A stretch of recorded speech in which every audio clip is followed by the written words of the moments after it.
Postieri Lazar Fatekomshiu jon adres, denoncimi i KQZ po dështon me votën e migrantëve. Disa denoncime online hedhin dyshime mbi mënyrën se si KQZ po zbaton votën e migrantëve, cila aplikohet për herë të parë në Shqipëri në zgjedhjet e 11 majit.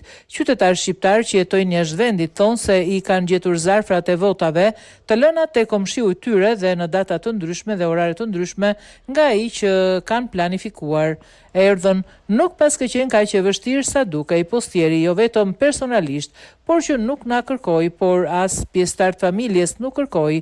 U mjaftua që komshia i tha i marun dhe ja dha, edhe komshia na i solli kur u kthyem nga puna. Tani fillon pjesa më vështirë, hapja dhe mbyllja, shkruan qytetari në faqen e tij në Facebook. Ai hedh dyshime mbi punën e KQZ-s dhe kontratën që ky institucion ka bërë me kompaninë postare.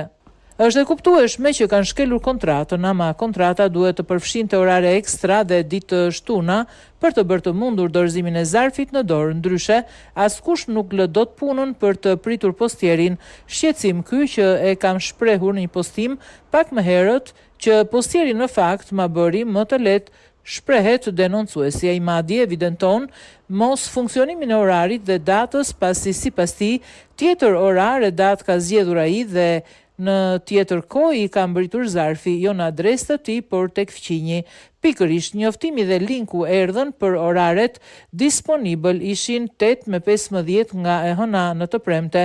Njoftimi im ishte për datë 23. Unë ndryshova planifikimin tek linku për 24, ndërkohë që zarfin e gjeta tek komshiu në 22. Nuk më duket se japin seriozitetin që flitet pavarësisht milionave që kanë marrë.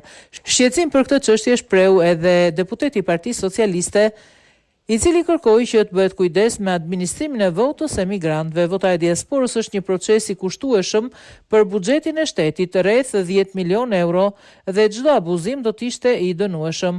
Pasi shifrat e regjistrimit të diasporës kaluan çdo parashikim, qeveria i plotësoi kërkesën KQZ-s dhe miratoi fondin shtesë 9.3 milion euro. KQZ kishte fond rezerv 5 milion euro për të paguar postën për votën për 100.000 zgjedhës, por deri në fund të afatit të aplikimeve, që ishte 4 marsi, u regjistrua në total gati 246.000 shqiptar të diasporës, më shumë se 2 fishi nga çfarë ishte parashikuar.